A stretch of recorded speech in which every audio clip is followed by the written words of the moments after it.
ॐ स्वस्ति श्री गणेशाय नमः।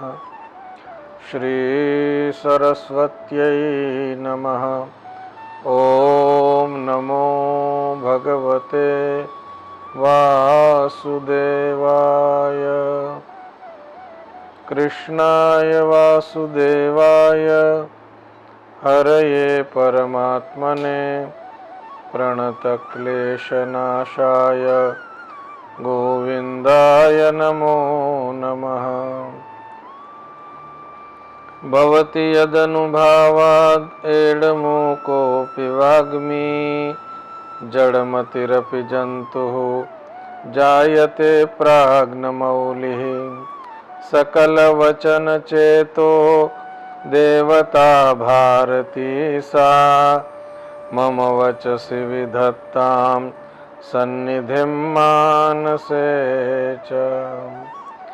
वागर्थाविव सम्पृक्तौ वागर्थप्रतिपत्तये जगतः पितरौ वन्दे पार्वती परमेश्वरौ।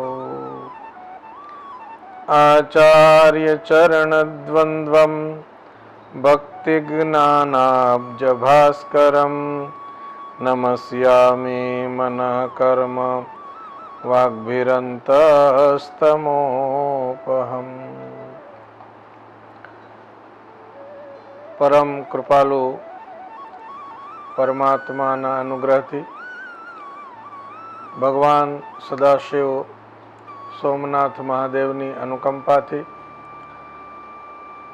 સોમનાથ ટ્રસ્ટ દ્વારા અધિક માસમાં અધિકસ્ય અધિકમ ફલમ એ સૂત્રનું અનુસંધાન કરીને સત્સંગ સુધાનો લાભ સર્વને સુલભ બને એ માટે વિવિધ સારસ્વત વ્યાખ્યાનોનું આયોજન કરવામાં આવ્યું છે. એ અંતર્ગત શ્રીમદ ભાગવત એમનો એકાદશ સ્કંદ 11મો સ્કંદ એના ઉપર શ્રવણ મનન આપણે કરીએ.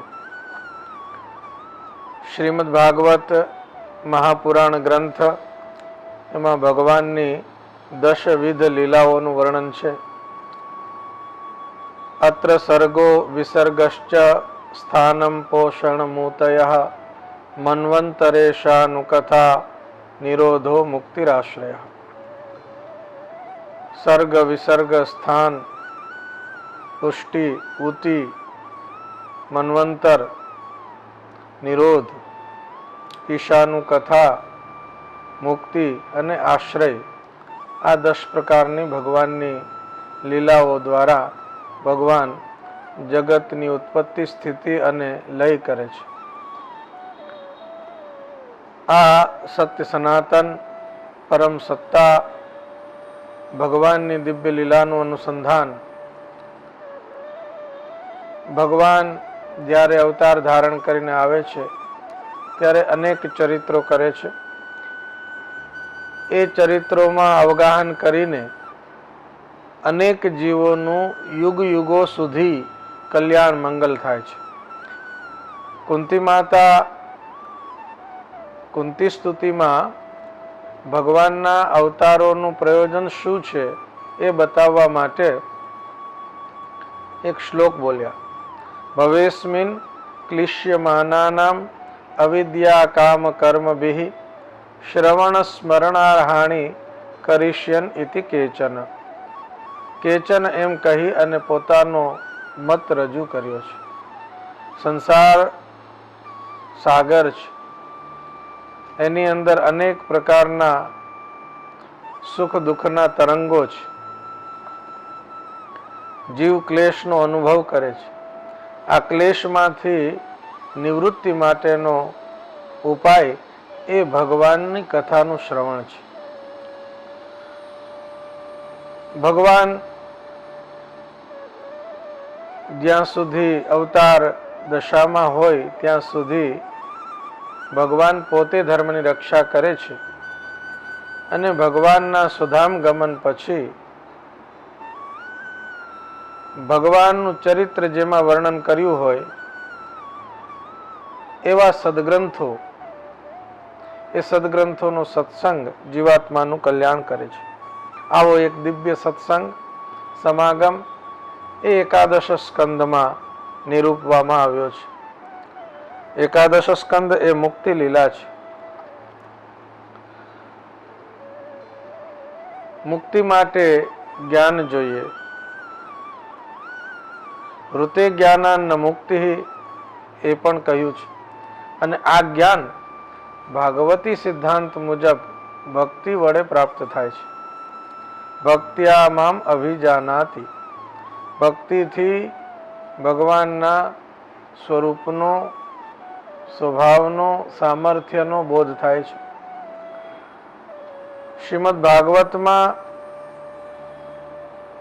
જ્ઞાન અને વૈરાગ્ય એ બંને ભક્તિ દેવીના પુત્રો છે. એટલે ભક્તિ માતા છે, જનેતા છે, અને જ્ઞાન એમના સંતાન છે. ભક્તિથી પ્રાપ્ત થયેલું અહૈતુક અને અપ્રતિહત જ્ઞાન, એ જ્ઞાન દ્વારા ભગવાનના સ્વરૂપનો પરિચય થાય. અને આવું જ્ઞાન બોધ એ ભગવાન સ્વમુખે અધિકારી પ્રપન્ન જીવોને આપે છે. કુરુક્ષેત્રના રણ મેદાનમાં ભગવાને શ્રી અર્જુનજીને ગીતાનો ઉપદેશ કર્યો. એ ભગવદ્ ગીતા તરીકે પ્રસિદ્ધ છે. શ્રીમદ ભાગવતના એકાદશ સ્કંદમાં ભગવાને સ્વમુખે ઉદ્ધવજીને ઉપદેશ આપ્યો છે. એ ઉદ્ધવ ગીતા તરીકે પણ પ્રસિદ્ધ છે. ભગવાનનું દિવ્ય સ્વરૂપ છે. અનેક અનેક લીલાઓ કરી અને ભગવાને ભૂભારનો નાશ કર્યો છે, ભૂભાર ઉતાર્યો છે, પૃથ્વીનો ભાર દૂર કર્યો છે. અને છેલ્લે યદુકુલના ઉપસંહારનો સમય આવ્યો.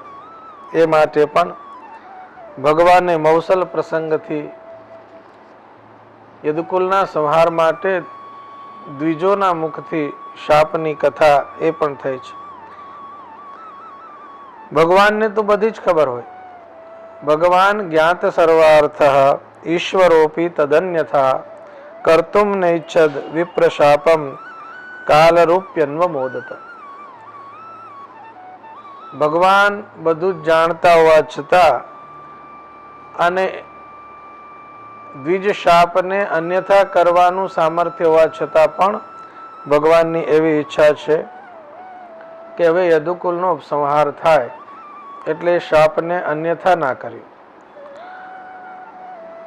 આ કથા એકાદશ સ્કંદના પ્રારંભમાં પ્રસ્તુત કરી અને એ સૂચવ્યું કે હવે યદુકુલનો સંહાર થશે. ભગવાન દ્વારકાધીશ દ્વારકામાં રહે છે ત્યારે અનેક વખત દેવઋષિ નારદજી દ્વારકામાં પધારે છે. દ્વારકા આવવા પાછળનું દેવઋષિ નારદજીનું પ્રયોજન એ બતાવ્યું કૃષ્ણોપાસન લાલસા. જેટલું બની શકે એટલું ભગવાનના સાનિધ્યમાં રહી શકાય એ લાલસાથી, એ અભિલાષાથી દેવઋષિ નારદજી દ્વારકા પધારતા હતા. દ્વારકા આવે ત્યારે અનેક ભક્તોને પણ નારદજીના સત્સંગનો લાભ મળે. વસુદેવજી દેવઋષિ નારદજીની સાથે સંવાદ કરતા હોય છે અને એ સંવાદમાં એવું પૂછે છે,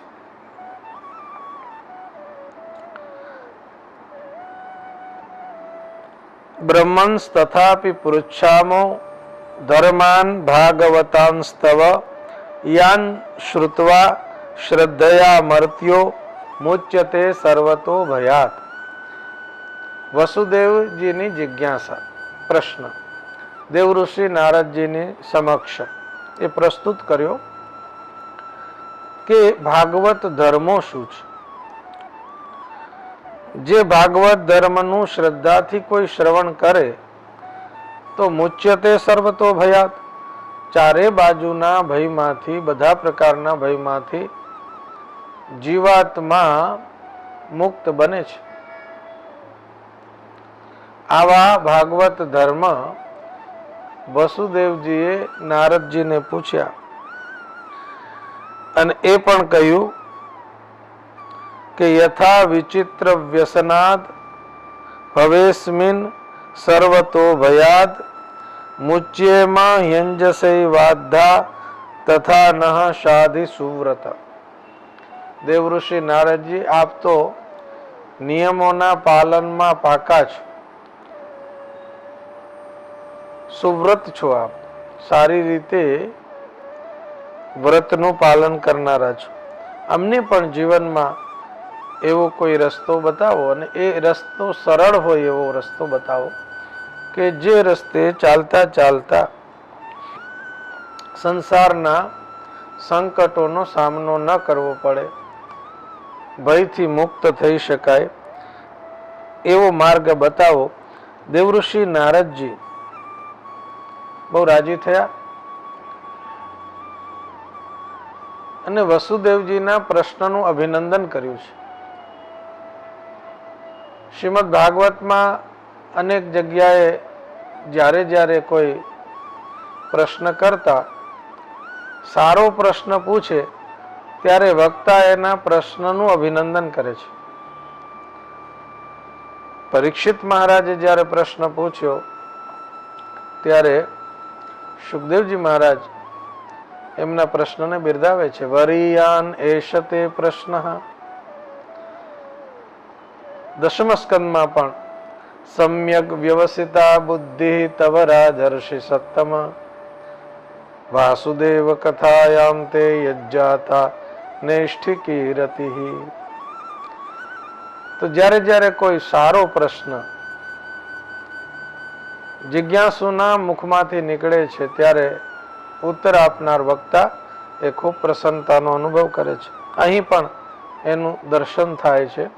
દેવઋષિ નારદજીએ વસુદેવજીના આ પ્રશ્નનું અભિનંદન કર્યું. સમ્યક એતદ વ્યવસિતમ ભવતા સાત્વતર્ષભ યત પૃચ્છસે ભાગવતાન ધર્માંસ્ત્વમ વિશ્વ ભાવના. તમે ભાગવત ધર્મ વિશે મને પ્રશ્ન કર્યો એ તમારી બુદ્ધિની સાત્વિકતા દર્શાવે છે. આપ સાત્વતર્ષભ છો. સાત્વંતો ભગવત ભક્તા. સાત્વત કુલમાં અનેક ભક્તો થયા. ભાગવત ધર્મ નો પ્રશ્ન આપે કર્યો છે. આ ભાગવત ધર્મ શ્રવણ કરવાથી, વારંવાર એનો પાઠ કરવાથી, એનું ચિંતન કરવાથી, ભાગવત ધર્મને આદર આપવાથી, અનુમોદન કરવાથી એ ગમે તેવો મનુષ્ય હોય એને શુદ્ધ કરે છે. દેવ વિશ્વદ્રુહોપી સદ્ય પુનાતિ સદ્ધર્મો દેવ વિશ્વદ્રુહોપી. આ સદ્ધર્મ ભાગવત ધર્મ એ દેવદ્રોહી કે વિશ્વદ્રોહી એને પણ શુદ્ધ કરે છે. એટલે જે મનુષ્યની વિચારધારા અમંગલ બની હોય એની વિચારધારાને શુદ્ધ કરવાનું કામ સદ્ધર્મ ભાગવત ધર્મ સત્સંગ કરે છે. જેવી રીતે નદીઓ અશુદ્ધ થાય તો એને શુદ્ધ કરવાના અભિયાન હોય છે, એ મનુષ્યની વિચારધારા એ પણ કલુષિત થાય, દૂષિત થાય, અશુદ્ધ થાય તો એને શુદ્ધ કરવાનું પણ કોઈક અભિયાન, અને એ અભિયાન એ સત્સંગ છે, ભાગવત છે. વસુદેવજીના પ્રશ્નોના ઉત્તર આપવા માટે દેવઋષિ નારદજી નિમિ મહારાજ, જનક અને નવયોગીશ્વરો એની કથા સમજાવે છે.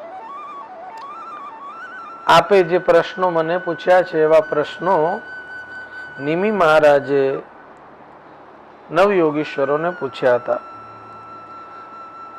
કવિર હરિરંતરિક્ષ પ્રબુદ્ધ પિપ્પલાયન આવિર્હોત્રો થદ્રુમિલશ્ચમસ કરભાજન. આ નવ યોગીશ્વરો છે. એક એક યોગીશ્વરને એક એક પ્રશ્ન પૂછ્યો છે, બધાએ એમના જવાબ આપ્યા છે. એમાં ભાગવત ધર્મ આવી જાય છે. કવિ નામના યોગીશ્વર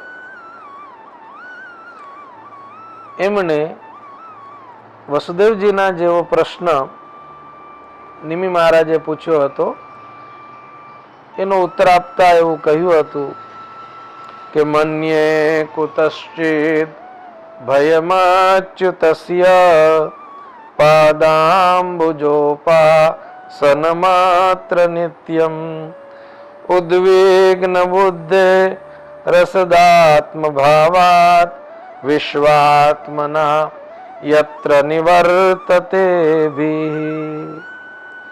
ભયનું નિવારણ સર્વ રીતે કોઈ સાધનથી થઈ શકતું હોય તો એ ભગવાનના ચરણ કમલની ઉપાસનાથી થઈ શકે. સંસારમાં મનુષ્ય જ્યાં જાય ત્યાં ભયનો સામનો કરે છે. મનુષ્યની મતિ બુદ્ધિ એ હંમેશા ઉદ્વિગ્ન રહે છે. શ્રી ભર્તૃહરિ મહારાજ એ એમના વૈરાગ્ય શતકમાં એવું કહે છે કે સર્વમ વસ્તુ ભયાન્વિતમ. કોઈ પણ વસ્તુ છે તો એમાં કંઈક ને કંઈક ભય છે.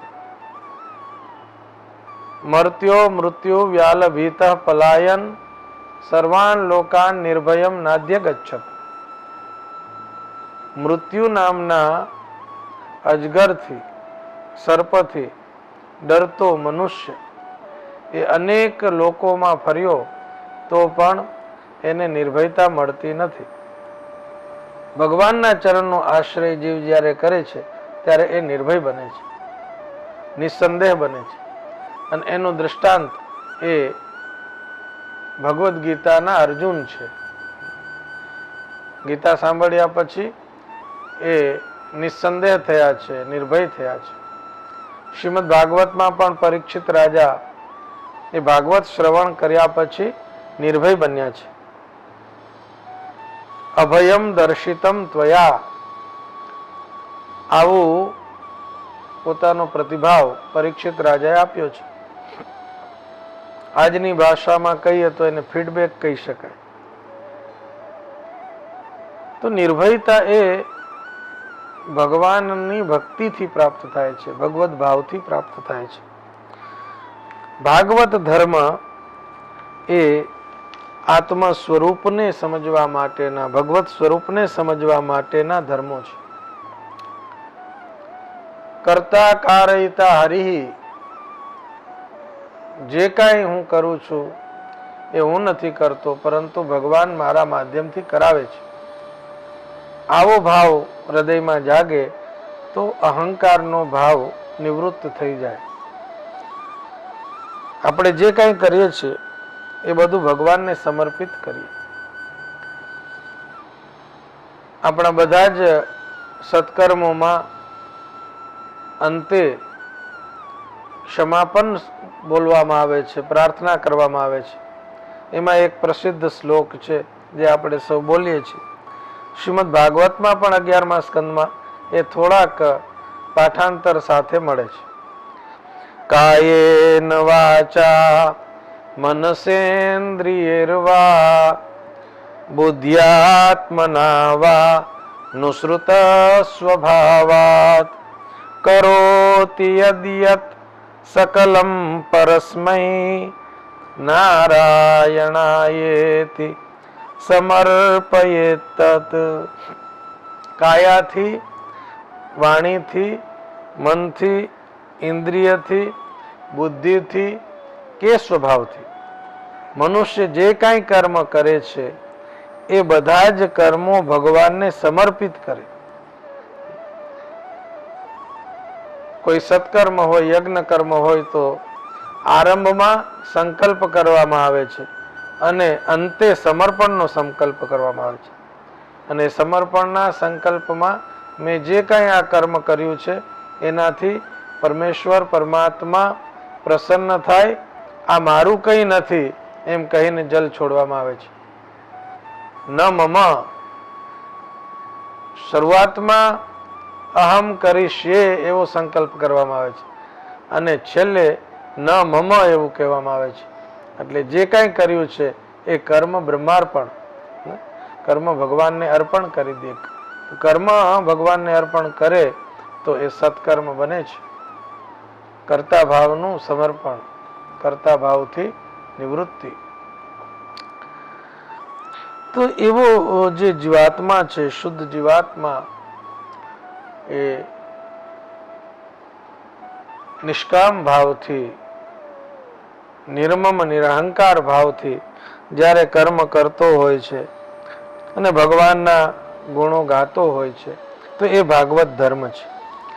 ભાગવત ધર્મના લક્ષણો બતાવ્યા છે. એમાં એ કહ્યું કે શૃણવન સુભદ્રાણી રથાંગ પાણે જન્માનિ કર્મા નિચયાનિ લોકે ગીતાનિ નામાનિ તદર્થકાની ગાયન વિલજ્જો વિચરેદ અસંગઃ.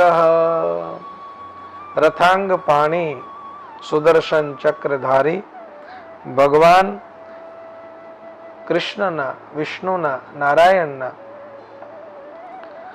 સુમંગલકારી ચરિત્રોનું શ્રવણ કરે. જન્માની, ભગવાનના અવતારોનું શ્રવણ કરે. ભગવાને વિવિધ અવતારોમાં જે ચરિત્રો કર્યા છે એ ચરિત્રોનું શ્રવણ કરે.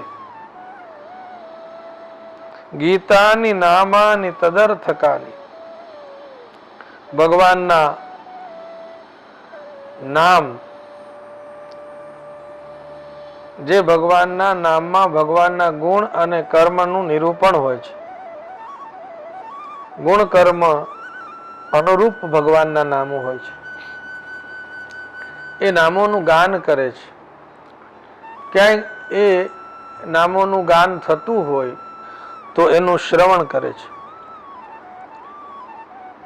જગતના વ્યવહારમાં એવું બને કે કોઈ ભક્તિભાવથી સંકીર્તન કરે તો ઘણા લોકો એને મશ્કરીના ભાવથી પણ જુએ. એવી વખતે ભક્તએ શું પ્રતિભાવ આપવો જોઈએ? એ માટે એક શબ્દ આપ્યો, ગાયન વિલજ્જો. લોકની લજ્જાનો ભય ન રાખે અને અસંગ બની ભગવદ ગુણ કર્મ નામ એનું શ્રવણ ચિંતન સ્મરણ કરવું એ ભાગવત ધર્મ છે.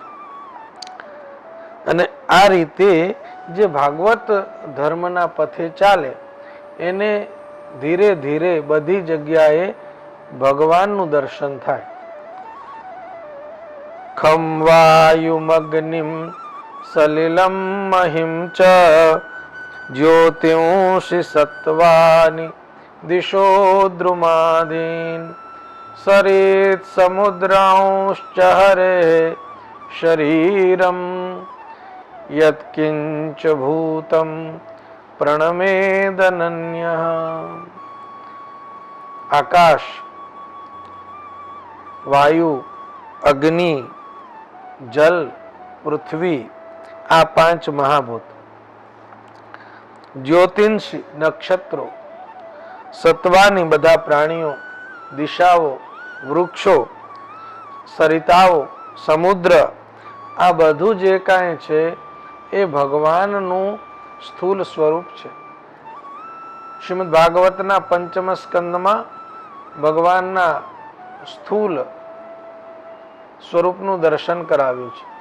દ્વિતીય સ્કંદમાં પણ ભગવાનનું ધ્યાન, સ્થૂલ ધ્યાન અને સૂક્ષ્મ ધ્યાન બે રીતે ધ્યાન થઈ શકે એના વિધિ બતાવ્યા છે. ખુલ્લી આંખે વિરાટ વિશ્વનું દર્શન કરીએ એ સ્થૂલ ધ્યાન છે, ખુલ્લી આંખનું ધ્યાન છે. અને આંખ બંધ કરી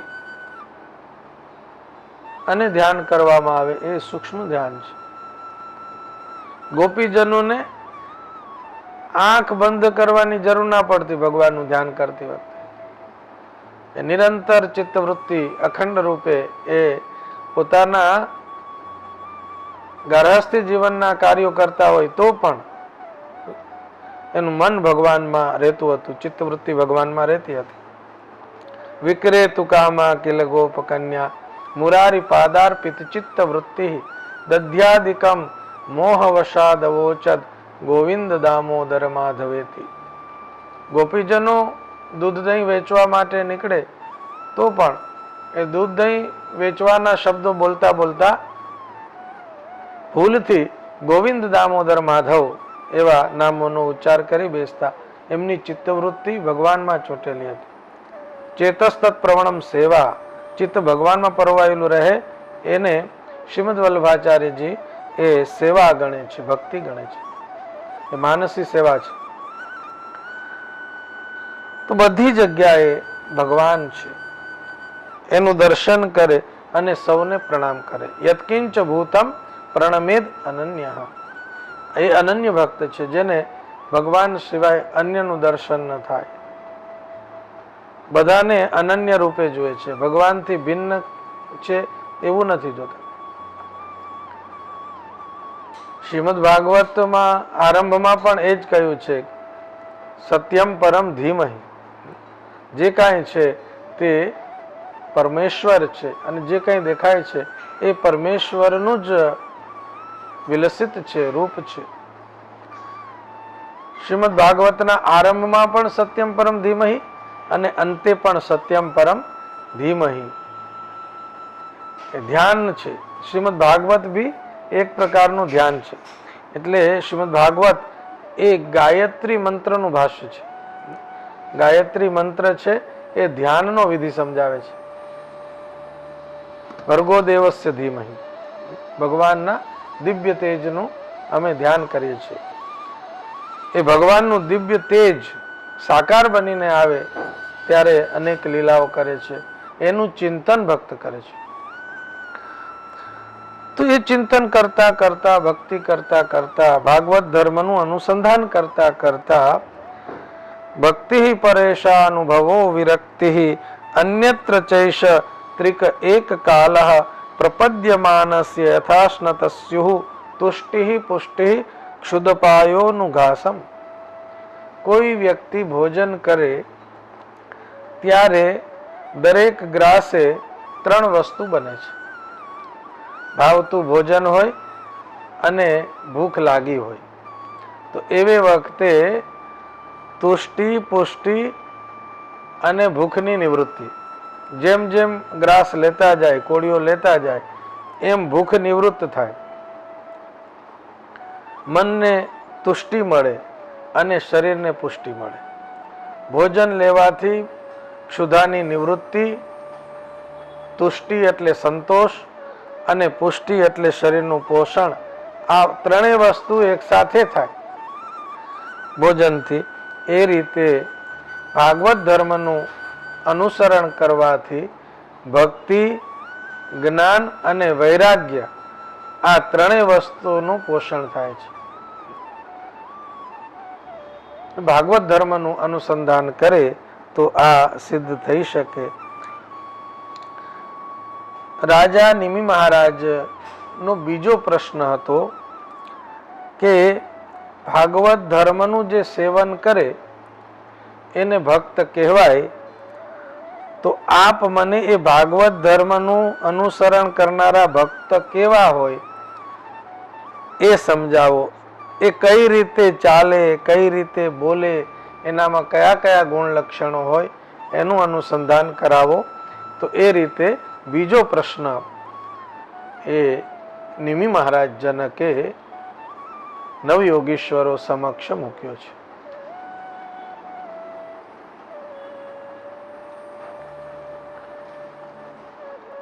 નિમિ મહારાજના આ બીજા પ્રશ્નના ઉત્તરમાં હરિ નામના યોગીશ્વર પોતાનું વક્તવ્ય, ઉપદેશ આપે છે. હરિ શબ્દનો અર્થ થાય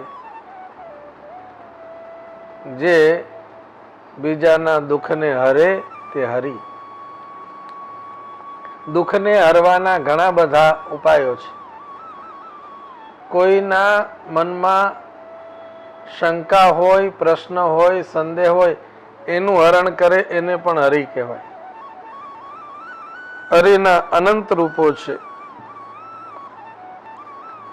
ગુરુ પણ હરિ છે, શિષ્યના અજ્ઞાનને હરે છે. હરિનામના યોગીશ્વર ભાગવત ધર્મ નું પાલન કરનાર વ્યક્તિ, એનું ચરિત્ર કેવું હોય, એની વાણી કેવી હોય, એનું વર્તન કેવું હોય, એની વિચારધારા કેવી હોય, એના ગુણ કેવા હોય, સ્વભાવ કેવો હોય, આ વાત કરે છે. ભક્તના 3 પ્રકાર પડે. ભાગવત ધર્મનું અનુસરણ કરનારો ભક્ત 3 પ્રકારનો હોય: ઉત્તમ, મધ્યમ અને પ્રાકૃત. 3 શ્લોકમાં આ 3 પ્રકારના ભક્તોનો પરિચય કરાવ્યો છે. સૌથી પહેલા ઉત્તમ ભક્તનું લક્ષણ આપે છે. સર્વભૂતેષુ યઃ પશ્યેદ ભગવદ ભાવમાત્મનઃ ભૂતાનિ ભગવત્યાત્મન્યેષ ભાગવતોત્તમઃ. એષ ભાગવતોત્તમઃ. આ ઉત્તમ પ્રકારનો ભાગવત એટલે ભગવાનનો ભક્ત. ભગવાનનો ઉત્તમ પ્રકારનો ભક્ત એ છે કે જે બધા પ્રાણીઓમાં ભગવાનને જુએ. એને આપણે સમદ્રષ્ટિ પણ કહી શકીએ. બધામાં ભગવાનનું દર્શન થાય, એક પ્રકારની સમાનતાની દ્રષ્ટિ ઘણી દુર્લભ છે.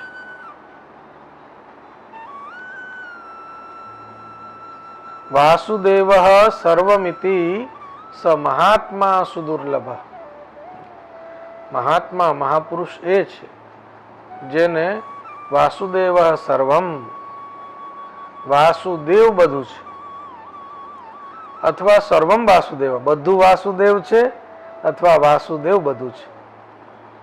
બંને પ્રકારનો બોધ થાય છે. ઈશાવાસ્ય ઉપનિષદ પણ કહે છે કે આવો બોધ જ્યારે થાય ત્યારે તત્ર કો મોહ કહ શોક એકત્વમ અનુપશ્યતઃ.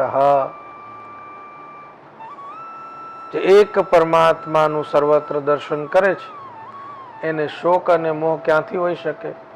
શોક મોહ એ અજ્ઞાનનું પરિણામ છે.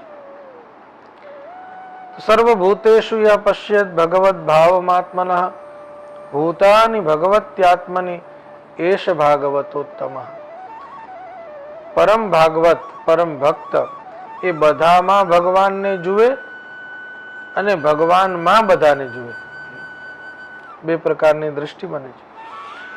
શ્રીમદ ભગવદ્ ગીતામાં 10મો અધ્યાય અને 11મો અધ્યાય એ બેનું દર્શન કરીએ તો બધામાં ભગવાનને જોવા એ વિભૂતિ યોગમાં 10મા અધ્યાયમાં બતાવ્યું. આમાં હું છું, આમાં હું છું, આમાં હું છું, એવું ભગવાન વિભૂતિ યોગથી સમજાવે છે. અને યદ યદ વિભૂતિમત સત્વમ શ્રીમદ ઉર્જિતમેવા તત્તદેવા વગચ્છત્વમ મમ તેજોંશ સંભવમ. જે કોઈ જગ્યાએ વિશેષ સત્તા, વિશેષ ઐશ્વર્યનું દર્શન થાય, ભગવાન કહે છે કે એ ચમકારો મારો છે, એ ચમક મારી છે. તો 10મ અધ્યાય ભગવદ્ ગીતામાં વિભૂતિ યોગ, બધામાં ભગવાનને જોવા. અને 11મો અધ્યાય છે એ વિશ્વરૂપ દર્શન છે. ભગવાનમાં બધાને જોવા, બધામાં ભગવાનને જોવા એ 10મા અધ્યાયમાં સમજાવ્યું. અને ભગવાનમાં બધું જોવું એ 11મા અધ્યાયમાં અર્જુનને ભગવાને પોતાના સ્વરૂપમાં વિશ્વનું દર્શન કરાવ્યું. વિષ્ણુ સહસ્ત્ર નામ સ્તોત્રનો પ્રારંભ જ વિશ્વ શબ્દથી થાય છે. વિશ્વમ વિષ્ણુર્વષટકારો ભૂત ભવ્ય ભવત પ્રભુ. ભગવાનનું વિષ્ણુ સહસ્ત્રમાં પહેલું નામ છે વિશ્વ. શ્રીમદ ભાગવતમાં પણ ઇદમ હિ વિશ્વમ ભગવાન ઇવેતરઃ. આ વિશ્વ પણ ભગવાન છે. શ્રીમદ ભાગવતના દ્વિતીય સ્કંદમાં ભગવાન બ્રહ્માજીને ચતુશ્લોકી ભાગવતનો ઉપદેશ કરે છે. ત્યાં પણ અહમેવા સમેવાગ્રે નાન્યદ યત સદ સત્પરમ પશ્ચાદહમ યદેતચ્ચ યો વશિષ્યેત સોસ્મ્યહમ. આદિ અંત અને મધ્યમાં હું છું. તો બધામાં ભગવાનને જોવા અને ભગવાનમાં બધાને જોવા એ પરમ ભાગવતનું લક્ષણ છે. માં યશોદાને ભગવાન પોતાની અંદર વિશ્વરૂપનું દર્શન કરાવે છે. દસમ સ્કંદમાં માં યશોદાજી બાલકૃષ્ણને સ્તનપાન કરાવે ને પછી રમાડતા હોય તો મુખમાં ભગવાન યશોદા માતાને વિશ્વરૂપનું દર્શન કરાવે.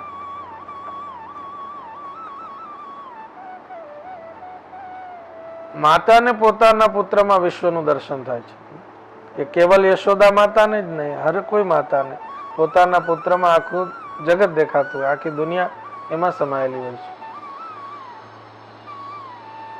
તો આ ઉત્તમ પ્રકારના ભગવત ભક્તોનું લક્ષણ આપ્યું. મધ્યમ પ્રકારનો ભગવત ભક્ત છે એનું લક્ષણ આપતા એક સુંદર શ્લોક કહ્યો. ઈશ્વરે તદધીનેષુ બાલિશેષુ દ્વિષત્સુ ચ પ્રેમ મૈત્રી કૃપોપેક્ષા યહ કરોતિ સ મધ્યમઃ. મધ્યમ ભાગવત એ કેવો હોય તો કે આટલું કરે એને મધ્યમ કહેવાય. કેટલું કરે? ઈશ્વરમાં પ્રેમ કરે, ભગવાનમાં પ્રેમ હોય, ભગવાનના ભક્તો સાથે મૈત્રી કરે. બાલિશેષુ અજ્ઞાની હોય એના ઉપર કૃપા કરે, કરુણા કરે. અને દ્વિષત્સુ જે કોઈ દ્વેષ કરનાર હોય એના સામે પ્રતિદ્વેષ ન કરે પરંતુ ઉપેક્ષા કરે. ભાગવતમાં યુધિષ્ઠિરને અજાત શત્રુ કહ્યા છે, પ્રહલાદજીને પણ અજાત શત્રુ કહ્યા છે. હવે આપણે જોઈએ તો યુધિષ્ઠિર મહારાજના શત્રુ દુર્યોધન વગેરે છે. પ્રહલાદજીના શત્રુ એમના ખુદના પિતા જ છે. તો અજાત શત્રુ કઈ રીતે? ત્યાં એવું સમજાય કે અજાત શત્રુ એ છે કે બીજો કોઈ એને શત્રુ ભલે ગણે પરંતુ એ કોઈને શત્રુ ના ગણે. પોતાના તરફથી કોઈની પ્રત્યે શત્રુતા નહીં. એટલે હિરણ્યકશિપુ પ્રહલાદજીને પોતાનો દુશ્મન ગણે, કારણ કે વિષ્ણુને ભજે છે.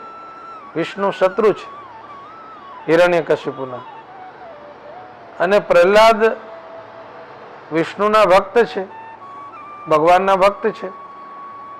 રાજનીતિનું એક સૂત્ર છે કે શત્રુનો મિત્ર એટલે શત્રુ અને શત્રુનો શત્રુ એટલે મિત્ર. જે કોઈ એક દેશનો બીજો દેશ શત્રુ હોય એ શત્રુ દેશનો જે મિત્ર હોય એ આપોઆપ રાજનીતિની દ્રષ્ટિએ શત્રુ બની જાય, અને શત્રુનો જે શત્રુ હોય એ મિત્ર ગણાય છે. તો હિરણ્યકશિપુના શત્રુ થયા ભગવાન વિષ્ણુ, અને વિષ્ણુના મિત્ર કહીએ કે ભક્ત કહીએ પ્રહલાદ થયા. તો શત્રુના મિત્ર હોવાને નાતે હિરણ્યકશિપુ રાજનીતિક છે, એ પ્રહલાદને શત્રુ ગણે. પરંતુ સામે પ્રહલાદજીની તો ભાગવત ભક્તની નીતિ છે, ભક્તની રીતિ છે, એ સામે શત્રુ નથી ગણતા. યુધિષ્ઠિર મહારાજને ભલે દુર્યોધન વિરોધી ગણે પરંતુ યુધિષ્ઠિર મહારાજ એ દુર્યોધનને પણ શત્રુ ના ગણ. આટલી ઊંચી ભૂમિકા આવવી એ ઘણી કઠણ છે, પરંતુ ભાગવતકાર તો આટલી ઊંચી ભૂમિકાએ પહોંચનારને માટે પણ મધ્યમ કક્ષાનો ભક્ત એવું કહે છે. એની બી હજી ઉત્તમ કોટીમાં ગણના નથી થતી. આ સુંદર નિરૂપણ મધ્યમ પ્રકારના ભક્તનું એ આપણને યોગ સૂત્રમાં પણ પતંજલિ મુનિ ચિત્તને પ્રસન્ન કરવાનું એક સૂત્ર આપે છે કે જે આ 4 ગુણો જેની અંદર હોય, મૈત્રી, કરુણા, મુદિતો, ઉપેક્ષાણામ, પુણ્ય સુખ દુઃખ ભાવના તશ્ચિત્ત પ્રસાદનમ. ચિત્તને પ્રસન્ન કરવાના આ 4 ગુણો એ યોગમાં પણ છે અને ભક્તિ યોગમાં પણ છે. ચિત્રભાનુ જૈન મુનિજી મહારાજ એમણે આ યોગ સૂત્ર અને આ મધ્યમ પ્રકારના ભક્ત એનું નિરૂપણ કરનારું મૈત્રી ભાવનું પવિત્ર ઝરણું મુજ હૈયામાં વહ્યા કરે, એમાં આ 4 ગુણો બતાવ્યા છે ક્રમથી. મૈત્રી, કરુણા, મુદિતા અને ઉપેક્ષા, આ 4 ગુણોનું દર્શાવતું એ સુંદર ગુજરાતીનું ગીત છે, કાવ્ય છે. હવે ત્રીજા પ્રકારનું પ્રાકૃત ભક્ત છે. એ પ્રાકૃત ભક્ત એટલે આપણી ભાષામાં એને સામાન્ય ભક્ત કહી શકાય. તો એ કહે છે કે અર્ચાયામેવ હરયે પૂજામ્યઃ શ્રદ્ધયે હતે ન તદ ભક્તેષુ ચાન્યેષુ સભક્ત પ્રાકૃત સ્મૃતઃ. પૂજા કરતી વખતે અર્ચામાં, મૂર્તિમાં ભગવાનની પૂજા કરે, મૂર્તિમાં ભગવાનની પૂજા કરે, શ્રદ્ધાથી કરે. પૂજામ્ય શ્રદ્ધયે હતે. પરંતુ મૂર્તિમાં ભગવાનની પૂજા કરનારને જો ભક્તોમાં અનુરાગ ન થાય કે અન્ય જીવો પ્રત્યે અનુરાગ ના હોય, શ્રદ્ધા ના હોય, તો એની સામાન્ય કોટી ગણી છે. એ પ્રાકૃત ભક્ત છે, સાધારણ ભક્ત છે. ઉત્તમ પ્રકારના ભક્તના ઘણા બધા લક્ષણો એ હરિનામના યોગીશ્વર સમજાવે છે કે જગતના વિષયોને લેતા લેતા, ગ્રહણ કરતા કરતા જેને રાગ કે દ્વેષ ના ઉદ્ભવે હૃદયમાં, એ પરમ ભક્ત છે. દેહ, ઇન્દ્રિય, પ્રાણ, મન, બુદ્ધિ આ બધાના જન્માપ્યય ક્ષુદ્ભયતર્ષ કૃચ્છ્રૈ, જન્મથી, વૃદ્ધિથી, ભૂખથી, તરસથી, ભયથી, કષ્ટથી, આ સંસારની અંદર રહેનારાને આ બધું આવવાનું. ભૂખ લાગે, તરસ લાગે એ પ્રાણ ધર્મ છે. જન્મ થાય, મરણ થાય એ દેહ ધર્મ છે. શોક થાય, મોહ થાય, ભય થાય એ મનોધર્મ છે. તો કાય, વાંગ, મન આ બધાના ધર્મોની અસર સંસારી જીવને થાય, પરંતુ એની અંદર જેને સમભાવ રહે, સંસારમાં ના ધર્મો જેને પ્રભાવિત ના કરી શકે, અને એ ક્યારે ના કરે તો કહે છે કે સ્મૃત્યા હરે, ભગવાનના સ્મરણથી મનુષ્ય સંસારમાં રહેતો હોય છતાં પણ સંસારના બંધનોથી ઉપર ઉઠી શકે છે. હનુમાન ચાલીસામાં એક પંક્તિ આવે છે, તુમરો ભજન રામ કો પાવે, જન્મ જન્મ કે દુઃખ બિસરાવે. ભગવાનના ભજનનું એક ફલ છે દુઃખનું વિસ્મરણ. મનુષ્યને દુઃખ જેટલું દુઃખ આપે એના કરતા દુઃખનું સ્મરણ વધારે દુઃખ આપે. આપણને કોઈએ અપમાનિત કર્યા હોય તો એ અપમાનિત કરવાની ઘટના એ તો 5-10 મિનિટની હોય, પરંતુ એ અપમાન થયું છે એનું સ્મરણ ચિરકાલ સુધી ચાલતું હોય. તો જે દુઃખ છે, દુઃખની ઘટના થોડા સમય માટે હોય છે, પણ એ દુઃખનું સ્મરણ વધારે દુઃખદાયી હોય છે. એ દુઃખના સ્મરણને ભૂલવા માટે ભગવાનનું ભજન છે. તુમરો ભજન રામ કો પાવે, જન્મ જન્મ કે દુઃખ બિસરાવે. વિપદ વિસ્મરણમ વિષ્ણુ સંપન્ન નારાયણ સ્મૃતિ. ભગવાનનું સ્મરણ એ સંપત્તિ છે. ભગવાનનું વિસ્મરણ એ વિપત્તિ છે. એનાથી ઉલટું સંસારમાં જોઈએ તો સંસારનું સ્મરણ એ વિપત્તિ છે, સંસારનું વિસ્મરણ એ સંપત્તિ છે. ભગવાન માટે ભગવાનનું વિસ્મરણ વિપત્તિ, પેલી બાજુ સંસારનું વિસ્મરણ સંપત્તિ છે.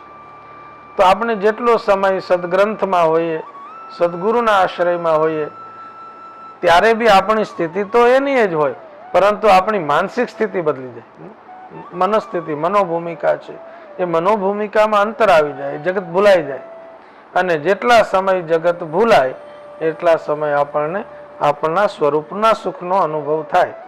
એટલે આનંદમય કોષમાં અવતરણ કરાવવાની સ્થિતિ જાગૃત અવસ્થામાં પણ. વેદાંત દર્શન અનુસાર સુષુપ્તિ અવસ્થામાં જીવાત્મા આનંદમય કોષમાં રહેતો હોય, પરંતુ સદગુરુના સાનિધ્યમાં, સત્સંગના સાનિધ્યમાં, સદગ્રંથના સાનિધ્યમાં જાગૃત અવસ્થામાં પણ એ આનંદમય કોષની ભૂમિકામાં ઉતરી શકે છે. એટલે ભક્ત જે કાંઈ કરતા હોય એ હંમેશાને માટે પ્રસન્ન હોય છે. કોઈ પણ પરિસ્થિતિમાં, આ સામાન્ય રીતે જે પરિસ્થિતિ લૌકિક જીવને દુઃખદાયી લાગતી હોય એ ભક્તને દુઃખદાયી નથી લાગતી. એટલે નરસિંહ મહેતા ભલું થયું ભાંગી જંજાળ એવું કહી શકે. સાધારણ વ્યક્તિ આ કરે, ત્યાં ભક્ત હરિહરિ કરે છે. મહારાષ્ટ્રમાં એવી પ્રથા છે કે દૂધ ચૂલા ઉપર મૂક્યું હોય અને ઉભરાઈ જાય, એ અગ્નિમાં પડી જાય, તો અમારે ગુરુમાતા એ હરે નમઃ, હરે સ્વાહા, અગ્નય સ્વાહા, એ ઉભરાઈ તો ગયું છે, પરંતુ એ વખતે એની ભાવના સ્વાહાકારની કરી દે, હાય હાય ના કરે, પરંતુ હરિહરિ કરે, તો એ યજ્ઞ બની જાય છે. જગતનું નુકસાન એ પણ હરિના સ્મરણથી સત્કર્મ બને, યજ્ઞ બને છે. તો આવા પરમ ભાગવતના ધર્મ, એનું અનુસંધાન હરિનામના યોગીશ્વર નિમિ મહારાજને સમજાવે છે. ન કામ કર્મ બીજાનામ યસ્ય ચેતસી સંભવા. કામ અને કર્મના બીજ જેના ચિત્તમાં સંભવતા નથી. સાધારણ વ્યક્તિ કર્મ કરે ને એટલે અનેક કામનાઓ હોય, અને કર્મ કરતા પાછી બીજી કામનાઓના સંસ્કારો એની અંદર જન્મ થતા હોય છે.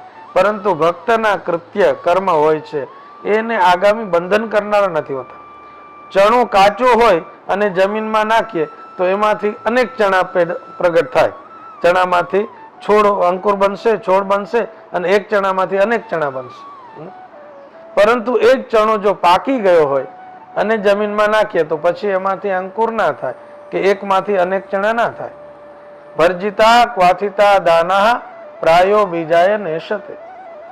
ભૂંજવામાં આવે, શેકી નાખવામાં આવે, અથવા તો બાફી નાખવામાં આવે, તો પછી એ અનાજના દાણા, આપણે જેને દાણા કહીએ એને સંસ્કૃત દાના કહે, દ ને ધ એટલું અંતર થાય. પ્રાયો બીજાય નેશતે, એ પછી બીજરૂપ રહેતા નથી. એમ ભક્તનું કર્મ એ પણ કર્મ છે, આપણું કર્મ એ પણ કર્મ છે, પરંતુ આપણા કર્મ બીજા સંસ્કારોને, બીજી વાસનાઓને જન્મ આપનારા બનતા હોય છે.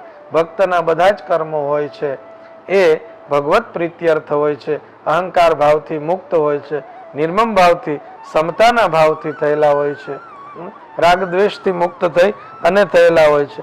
એને તો ભગવાનમાં જ ચિત્ત ચોટેલું હોય છે. વાસુદેવૈક નિલય સવૈ ભાગવતોત્તમ નયસ્ય જન્મ કર્મ ભ્યામ નવર્ણાશ્રમ જાતિભિ સજ્જતેસ્મિન અહમ ભાવો દેહે વૈ સહરે પ્રિયા. જેને પોતાની અંદર દેહમાં અહંકારનો ભાવ નથી, વર્ણનો, આશ્રમનું, જાતિનો અહંકાર નથી, જેને આ મારો આ પરાયો એવા ભેદ નથી, જે સર્વ પ્રાણીઓના મંગલની કામના કરે છે, એ પરમ ભાગવત છે. અને એવા પરમ ભાગવત ના હૃદયમાંથી ભગવાન એક ક્ષણ પણ દૂર જતા નથી. અને એવા ભક્તને આખા ત્રૈલોક્યનો વિભવ મળી જાય તો પણ એ ભગવાનનું નામ ન છોડે. ત્રિભુવન વિભવ હેતવેપ્ય કુંઠ સ્મૃતિ રજિતાત્મસુરાદિભિર્વિમૃગ્યાત ન ચલતિ ભગવત પદારવિંદાત લવ નિમિષાર્ધમપિય સવૈષ્ણવાગ્ર્યઃ. અડધો નિમેષ પણ જેને ભગવાનનું વિસ્મરણ ના થાય, અખંડ સ્મરણ ભગવાનનું હોય, જેના હૃદયની અંદર ભગવાનના ચરણ કમલના નખની ચંદ્રિકાઓ હોય અને એ ચંદ્રિકાઓથી જેના હૃદયના બધા જ તાપ દૂર થઈ ગયા હોય, એ હૃદયની અંદર હૃદિકથમ ઉપસીદતામ પુનઃસહ પ્રભવતી ચંદ્ર ઇવોદિતે અર્કતાપઃ. સૂર્યનો તાપ ચંદ્ર ઉગે ત્યારે ના હોય એમ હૃદયની અંદર ભગવાનના ચરણના નખના જે ચંદ્ર કિરણો છે એ હૃદયમાં પ્રગટ થાય પછી સંસારનો તાપ રહેતો નથી. ભગવાન એના ભક્તના હૃદયને ક્ષણ માટે પણ છોડતા નથી. દૂર રહેલા ભગવાન પણ ભક્તિ નામની દોરીથી બંધાય અને ભક્તના હૃદયમાં રહે છે. ભગવાને ગોકુલમાં દામોદર લીલા કરી, ભક્તના હૃદય ગોકુલમાં દામોદર લીલા થાય છે ને, એ બી ભગવાન બંધાઈ જાય છે. અને ત્યાં દામ દોરડું છે એ ભક્તિનું છે, પ્રેમનું છે, સ્નેહનું છે. એ સ્નેહના દોરડે બંધાયેલા ભગવાન ભક્તના હૃદયની અંદર નિવાસ કરે છે. અને આવો ભક્ત પરમ ધન્ય છે. સકલ ભુવન મધ્યે નિર્ધનાસ્તેપી ધન્યા પ્રવિશતિ હૃદયેશામ ભક્તિ સૂત્રોપનદ્દા. ભક્તિ સૂત્રથી બંધાયેલા ભગવાન જેના હૃદયની અંદર પ્રવેશ કરે છે એ ધન્ય ધન્ય છે. તો એવા પરમ ભાગવત ભક્તના ધર્મ અને પરમ ભાગવત ભક્તનો સ્વભાવ, માનસિક સ્થિતિ, એના કર્મો, એની વાણી એ કેવા હોય એનું દર્શન નિમિ મહારાજને સત્સંગના માધ્યમથી એ નવયોગીશ્વરોમાંના એક યોગીશ્વર, બીજા ક્રમના યોગીશ્વર હરિયોગીશ્વરે બતાવ્યું. એ ભાવ સાથે આ એકાદશ સ્કંદના જે ધર્મો છે, મુક્તિ લીલાના આ પ્રકરણ છે કે આ બધા જ ધર્મો છે એનો કોઈની કોઈ રીતે મુક્તિની સાથે સંબંધ જોડાયેલો છે. આ ધર્મો આપણને પણ ભગવત કૃપાથી પ્રાપ્ત થાય એવી ભાવના સાથે સોમનાથ ટ્રસ્ટ દ્વારા અને એમના અધિકારીશ્રીઓ દ્વારા અમને આ અવસર આપવામાં આવ્યો. અને એમાં માધ્યમ સેતુ એ પરાગભાઈ પાઠક સોમનાથ ટ્રસ્ટમાં જે સેવા આપી રહ્યા છે અને વેદશાસ્ત્ર સંપન્ન છે એમના માધ્યમથી થયું. અને ભાઈ ધ્રુવ અને એમના સાથી એ બધાએ પણ આ કર્મની અંદર સહયોગ આપ્યો. સૌને અભિનંદન, સૌને જય શ્રી કૃષ્ણ, જય સોમનાથ.